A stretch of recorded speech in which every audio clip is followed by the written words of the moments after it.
And now it's my privilege to introduce our next speaker of the night, Vanessa Pham.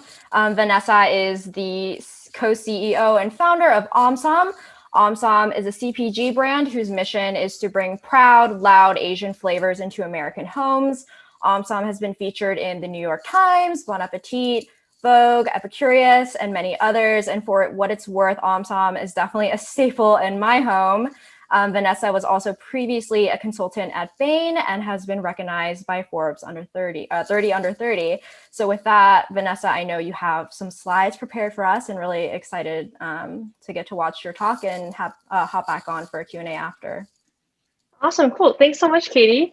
Yeah, wow, making these slides was like a serious throwback to some Bain days. So we'll see. They're very simple. I've moved on from making slides for a living. So let's see if I can share my screen here. Okay. Let's see. Oh, not that. Okay, can you see this? Yeah, it all looks great.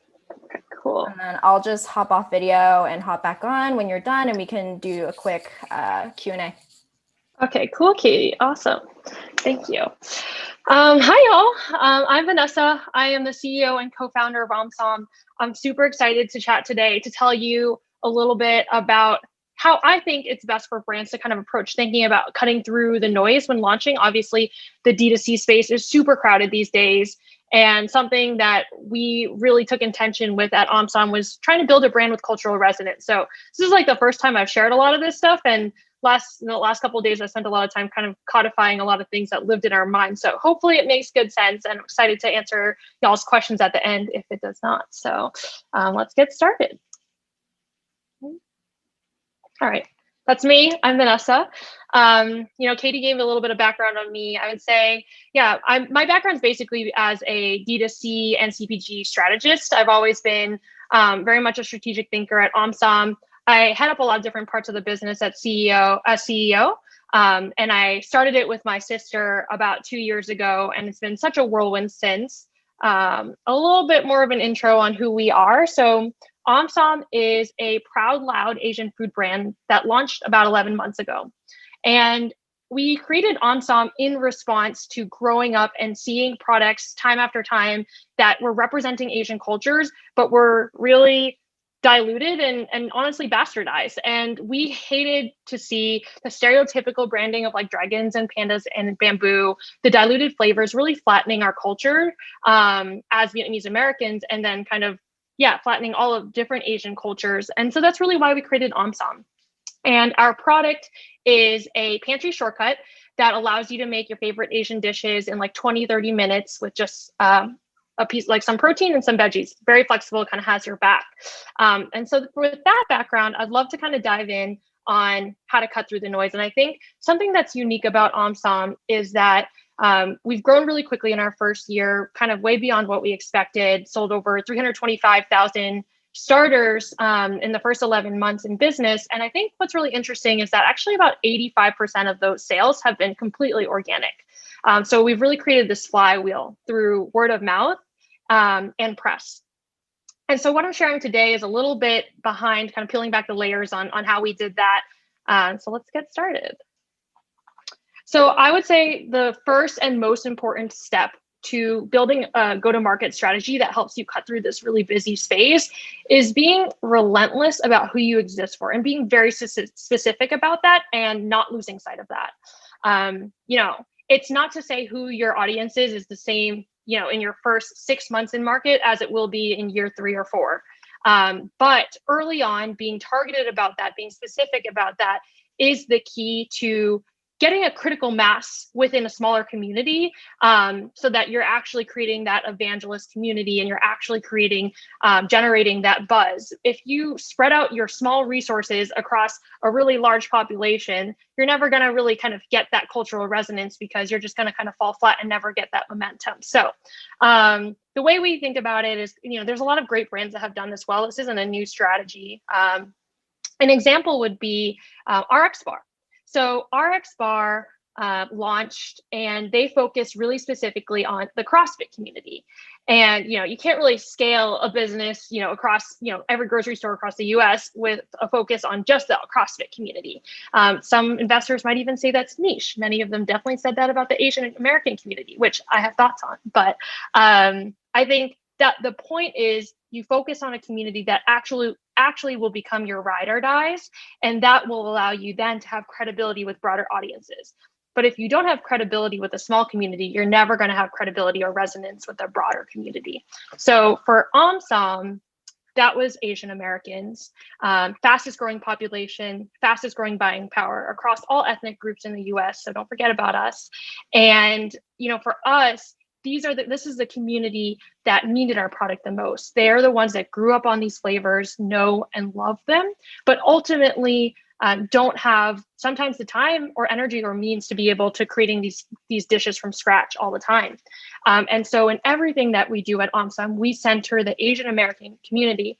And that doesn't mean our customers are only Asian American, definitely not at all. We have a very diverse customer base, but we believe that Asian Americans are the key to credibility, and we want to do right by them. So that is kind of who we are relentless about. And this sounds like an easy thing, but I think a lot of founders, early on, you just want to be as relevant to as many people as possible, right? Like that's how you sell, right? You get your product in the hands of as many people as possible. But I think that's very different than having that strategy, and that objective is very different than having an early strategy of having cultural resonance and just resonating with people. So that's the first thing that we are very intentional about. The second piece is telling a no bullshit story. I don't know if I'm allowed to swear, but it's very important that I say no bullshit. People can smell it from a mile away. People don't want brands, they want stories. And it's in the day-to-day telling of stories that a brand is built. For Omsom, our story was very, very genuine. It's a story of two sisters who are the daughters of Vietnamese refugees. And anybody who knows us or my family will be like, yeah, that's them. And I think that, gone are the days where you have that you should outsource this completely. Obviously there are professionals out there who are going to help you perfect that language. But at the end of the day, I think that if you really want to cut through the noise, it's important to at least come from a very genuine place. It doesn't necessarily have to be a founder story, but for us, when it came to representing different Asian cultures, we wanted to put faces behind the name. And so that's where it starts. But like I said, that storytelling, that happens every single day. And it's not just in kind of like one about us or meet us page. This is an example of a series that we do on social that happened very organically. It's called Papa Pham Reacts, and Papa Pham is my dad. And it's just telling the story of his relentless support of his two daughters. And it's very genuine. It basically came from me always screenshotting his adorable text and sending it to all my friends and be like, oh my God, I'm crying. This is my dad. He's amazing. And eventually we're like, let's just share that with the world. And this specific example was a time when we had some manufacturing mishaps, and we had to throw away 42,000 packets. And my father texted me after I told him on the phone. I think I was crying.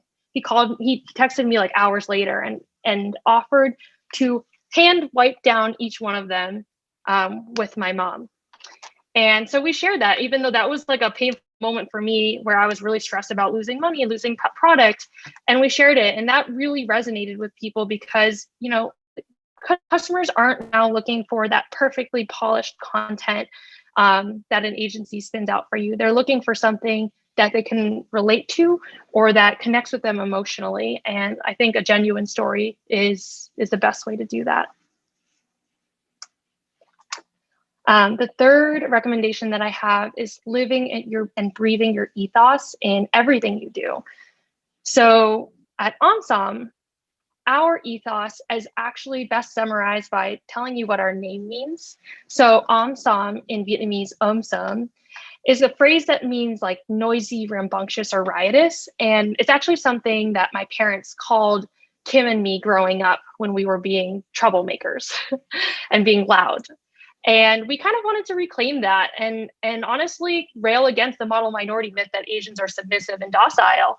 And we wanted to be like, look, we're here to stay. We're loud.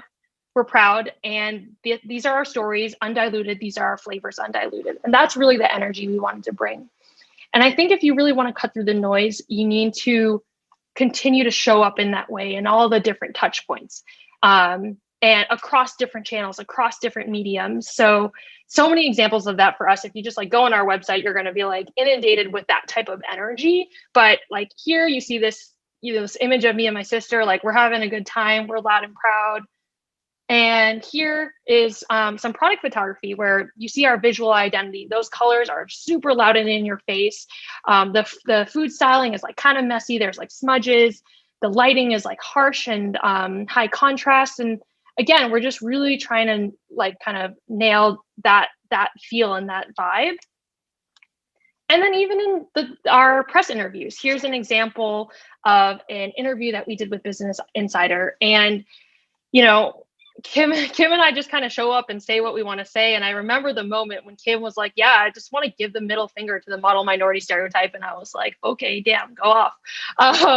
And that's what I mean. That's the energy that we embody. And so we continue to just kind of bring that in different forms, like whether it's, a private one-on-one conversation with a reporter, or when it's like we're creating a creative brief for our photo shoot. I think having that consistency really creates, again, kind of welcomes an emotional connection from the consumer and allows your brand to stand for something kind of bigger than a product. Okay, last piece of advice, and honestly, this is like one of the hardest ones, I think, as an early stage founder with more limited resources, with your time spread super thin, but I cannot emphasize this enough. Investing in the non-transactional and the non-scalable. So I guess, when I think about this specific piece of advice, I think the best way to change your frame of mind on this front is to change how you measure success for something. It's not everything. So at the early stage, you're putting something into the market. Of course, you're looking at top line sales. You're like, are people buying it? Like, is that, you're looking for product market fit, of course. But I think on certain areas, you need to also prioritize having different measures of success. Perhaps ones that are not transactional, not looking at sales, not related to ROI, and making sure that you create space in your budgeting of dollars and time to put towards those things. So an example of this for Omsom, just to bring it to life for you, is again on our social. So here's a post that we put together, and there's a lot of slides here that aren't screenshotted, but you can see this on our social, where we put my sister and our team put the time in to write like a 7-slide post on how calling for authenticity is actually a burden that only BIPOC chefs carry. So, for example, when a BIPOC chef is being told their food isn't authentic enough, they're told that they can only represent their flavors traditionally. They're not allowed to innovate, and they're therefore probably not allowed to charge more for it. And this is a nuanced dialogue and has nothing to do with selling Omsom, right? Like we're not really trying to drive sales from this, but we're really trying to create space for an honest dialogue and also to connect with the broader community. And I think this is the type of stuff that really helps folks see what you stand for, to understand what your values are. And again, that evangelist community, again, if they share those values, it's going to kind of connect with them in a more impactful way. So this is an example of that. Other examples that we do, we call a lot of our customers, we make sure to create time for that. So all of us on the team do like 10, 15-minute calls with customers that we randomly select and ask them about, different things about their experience with Omsom, the product, how they use it. My sister, who's my co-founder, actually responds to most of our DMs, and pretty much like every comment like that there's a response from Omsom, that's actually a co-founder doing that. And we know this isn't scalable. We know this isn't going to last forever. But in the early days, if you're trying to cut through the noise, you have to be really intentional about what you outsource and what you don't. And for us, we really want to have the connection with the consumer in a direct sense is the thing that we protect the most. So that is kind of in summary what I put together and the things I've been thinking through. I would love to hear from y'all. Any questions you have at all? I'm excited to dive in. Thank you. Thanks, Vanessa. That was awesome and super salient to me. I also just like want to preface before we get into Q&A how awesome it is, to be able to talk with somebody, who looks like me, both as someone who's AAPI and a female founder. I think that's totally awesome. And something that was really core to your talk was knowing who you are, knowing what your narrative is. And I think what's really interesting about Omsom is that it's an intersection of, the Asian American narrative as well as food. And what's so cool about that is I feel like food is a way through which like a lot of Asian Americans, try to develop their story and, process their experience. So with that, I'm like super curious to hear if you want to share more about your experience with Vietnamese culture and food growing up and how that kind of informed, how you went into building Omsom. Oh yeah, absolutely. I mean, yeah, being the daughter of Vietnamese refugees informs so much of my just day-to-day experience, and absolutely, like, I think influences how Kim and I have built Omsom and how we show up every day in that business. So, I mean, even from the inception of the idea, right? Like so 2018, we were raising our pre-seed, and back then, I don't think a lot of the dialogues we're having right now around identity, representation in food, like none of that was really happening. And a lot of investors were like, okay, like, whoa, like this is so niche. And then later on, as we got more success, a lot of those investors kind of came back and were like, oh, wow, this is like so relevant now. How did y'all know to like make this business now? And we're like, well, we were looking at the world and saying, this can't be this way much longer. Like this ethnic aisle with this set of products, like this isn't pleasing anybody, whether you're Asian or you're not Asian. And I think that visibility, like that ability to kind of see what we felt like the world needed, or at least like in this shelf in a very specific place, but what we felt like folks needed was very much driven by our identities as Vietnamese women, Vietnamese American women. Yeah, for sure. And what you were saying about representation and the idea of the ethnic aisle touches upon something that's definitely been top of mind for me, and that like a lot of folks, and you talked about this, in your presentation as well, kind of regard Asian culture as this monolith or try to kind of like bundle them all together. And I think what's really cool about Omsom is you've found a way to strike this really good balance of making, Asian food accessible to everyone and to make a lot of varieties of Asian Americans feel representative. But at the same time, Omsom's really good at letting every kind of cuisine shine, and that you have Filipino food, Korean food, Vietnamese food represented. I'm just super curious about how you were able to do that so intentionally in that balance of, scale and accessibility, but still not kind of diluting any cuisine that you're featuring. Yeah, no, it's a really great question. Thank you for that. From day one, our model has always involved tastemakers who are our chef partners. So, at the very inception, we were like, we're two Asian women, Vietnamese American women. Like, we can't stand here and purport to be the experts on, Filipino food and Korean food and Thai food.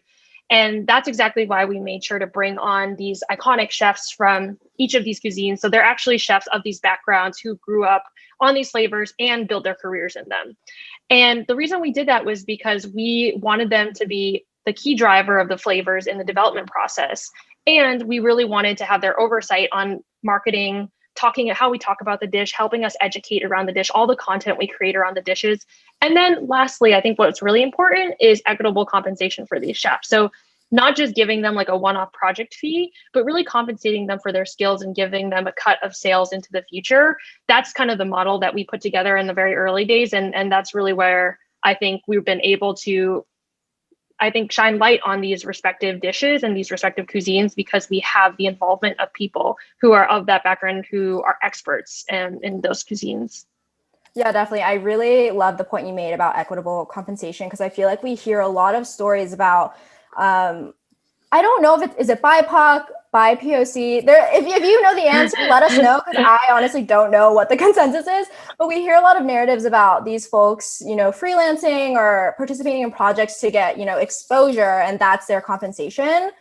But like in reality, like that's not equitable at all. So I really love that you made that point. And also I feel like we're on the same wavelength, because the next question I wanted to ask you is about, the partnerships you've made with these tastemakers. I feel like you're underplaying it. Omsom has partnered with really iconic Asian restaurants like Mala Project, Jeepney, Fish Cheeks. These are all like staples in my New York restaurant rotation. So I'm like super curious on the business side. How do you think about partnerships? How do you build these partnerships? Is it inbound, outbound, short-term, long-term? Like how do y'all think about that? Oh yeah. Well, partnerships for us has like totally evolved from like when we brought on our first tastemakers. So for our Southeast Asian line, I mean, we were like nobody. I was like 24 years old. I didn't have any connections in the food business. It was literally Kim and myself like sliding into their DMs, like badgering them, showing up at their restaurant, like them telling us to please leave them alone, and us being like, please have a meeting with us.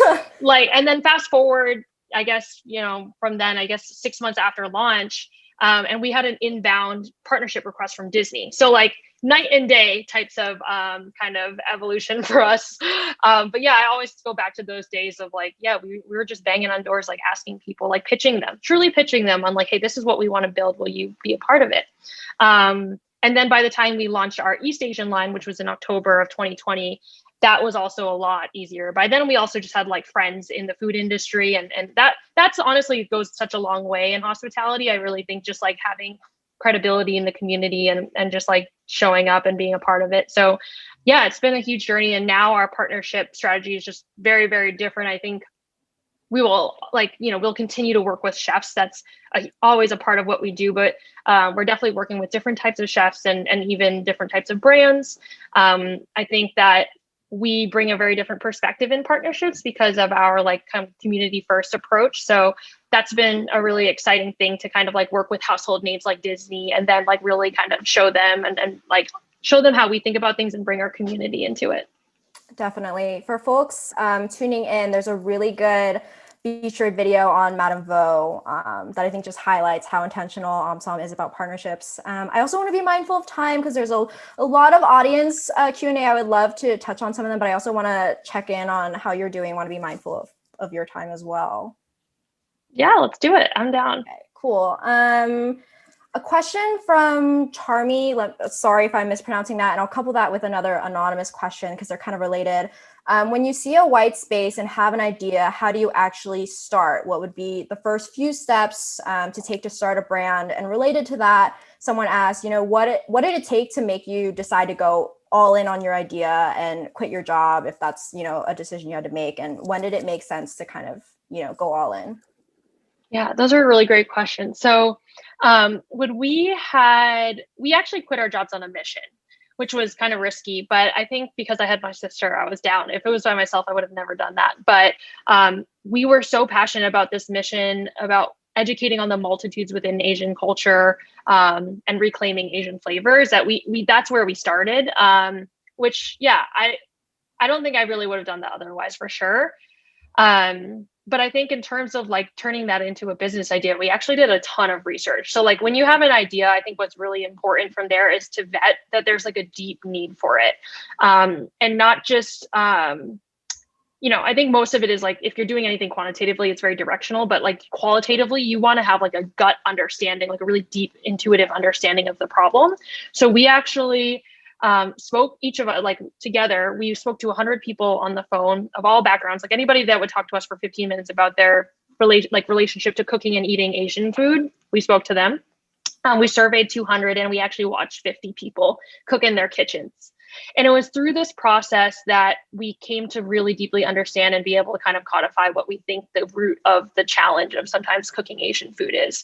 So I would say that's a really great place to start and you'll find stuff that surprises you. Like you'll also have a deep understanding of the audience that needs it most, which was really in that process. I mean, luckily we're Asian Americans, so we had a deep understanding of the audience, but I think seeing that play out in the kitchen, having those conversations with them really helped bring that to life for us.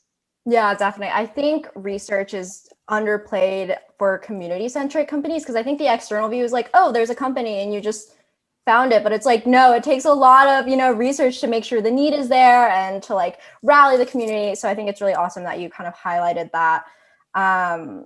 Another question I definitely wanted to touch on, I think is very salient for this moment in the market is like, what's the most challenging thing of starting a D2C company? And maybe what's even different about starting a CPG company that other founders might not necessarily face? Let's see. I would say, I think one of the most challenging things about starting a D2C company is definitely just like the amount of noise in the space. which is kind of why I did this presentation, because I Right. think that it's a really crowded space and the barrier to entry has never been lower. And so, yeah, you're just competing with a lot of other brands that have a lot of things to say, and it can be a challenge to stand out.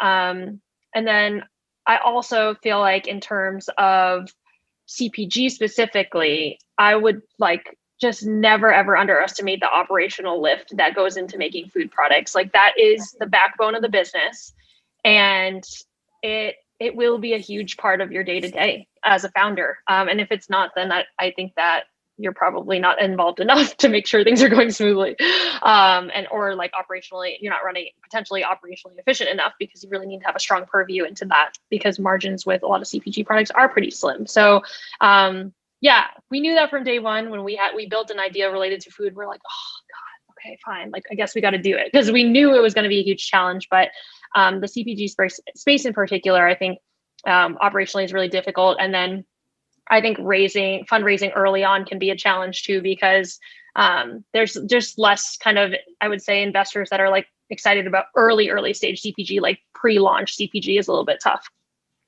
Yeah, definitely. CPG margins are razor thin, so I always have so much respect for CPG founders. I want to try to squeeze in one more question. So for a friend of the firm, Abina, how do you see Omsom inspiring other BIPOC ethnicities to share their culture from the lens of food with the rest of the world? Thank you for that question. I love it.